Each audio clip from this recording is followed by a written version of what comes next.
Ustaz Somad, ini keluarga kami, bagaimana ceritanya dia murtad. Suami saya melarang menerima dia di rumah kami. Apakah betul tindakan suami saya itu, Pak Ustaz? Saya katakan, tindakan dia itu tidak betul. Yang betulnya mestinya dipancung kepalanya.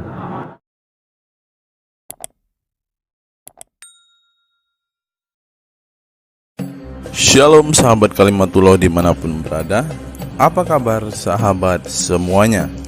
Saya berharap kita semua ada dalam keadaan sehat dan selalu di dalam perlindungan Tuhan kita Yesus Kristus.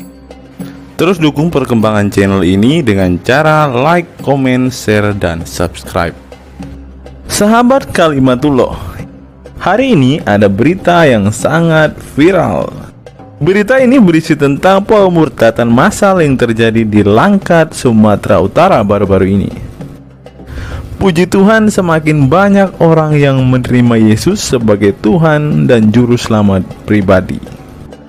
Tapi di balik kejadian ini, ternyata ada seorang ustadz yang tidak menerima fenomena ini, seperti yang dilansir beberapa artikel berikut ini. Bagi teman-teman yang ingin membaca berita ini secara lengkap, silahkan teman-teman klik link di deskripsi video ini. Ustadz Abdul Somad tidak terima melihat kejadian ini. Ini buktinya. Menyebabkan darah orang tumpah halal yang pertama karena membunuh, yang kedua karena berzina, yang ketiga murtad at-tariku lidinihi, orang yang meninggalkan agama, al-mufariqu lil jamaah, memisahkan diri dari jamaah, seperti kambing yang melepaskan diri dari gerombolannya, dia akan diterkam serigala. Maka pengkhianat di dalam agama apapun, dalam organisasi apapun, di dalam keluarga manapun, kalau sudah pengkhianat, maka dia dilayak untuk dihukum. Ustaz Somad, ini keluarga kami, bagaimana ceritanya dia murtad. Suami saya melarang menerima dia di rumah kami. Apakah betul tindakan suami saya itu, Pak Ustaz? Saya katakan, tindakan dia itu tidak betul. Yang betulnya mestinya dipancung kepalanya. Yang cocok sama dia. Karena at-tariku lidinihi al-mufariqu lil jamaah, pengkhianat, merusak. Berapa banyak orang rusak gara-gara orang murtad ini. Oleh sebab itu maka dalam Islam hukumnya jelas. Seharusnya Pak Ustadz Abdul Somad bangga jika ada orang-orang yang murtad dan menerima Yesus sebagai Tuhan dan Juru Selamat pribadinya. Karena setiap orang yang murtad akan menerima surga yang telah disediakan Yesus Kristus bagi setiap mereka yang percaya kepadanya. Karena Al-Quran berkata di dalam Quran surat Maryam 19 ayat yang ke-71, dan tidak ada seorang pun di antara kamu yang tidak mendatanginya, dalam tanda kurung neraka. Hal itu bagi Tuhanmu adalah suatu ketentuan yang sudah ditetapkan. Jadi ketika ada jemaah yang murtad, mereka tidak masuk neraka. Saya akan menutup video ini dengan sebuah kesaksian murtadin cantik yang mantap dengan iman kepada Yesus Kristus. Mari simak videonya. Kenapa kok pindah? Coba jelasin. Oke, saya jelasin sedikit ya Bang. Karena hidup saya sekarang adalah bagi kemuliaan Tuhan ya Bang. Apalagi ini mengabarkan kabar baik gitu. Karena hidup untuk bersaksi ya Bang ya. Oke, saya jelasin. Saya itu dulu Islam Bang. Saya itu Islam yang fanatik, Islam yang dimana aku tuh nggak suka sama orang-orang Kristen ya. Pokoknya orang-orang yang beda agama sama saya tuh ngerasa gimana gitu, mereka tuh di mata saya tuh udah jelek aja. Karena saya dari kecil udah didoktrin Bang. Karena saya sekolah Islam, lingkungan saya semuanya Islam, gak ada orang Kristen Bang. Di lingkungan saya, di rumah saya itu gak ada.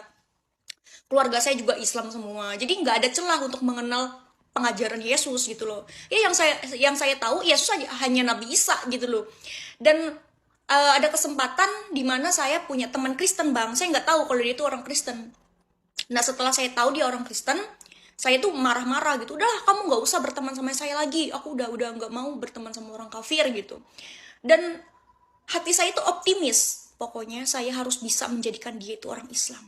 Nah itu dan dimana saya itu sering menyerang keimanan dia, tapi dia tuh kuat banget sama iman dia. Saya tuh mikir, kok orang Kristen itu imannya kuat-kuat ya, padahal agama Kristen kan sering dihina, gereja dibakar, sering dimusuhin, dikapir-kapirin, tapi kok kuat gitu loh. Saya berpikir apa sih yang menguatkan dia tuh apa gitu loh ya.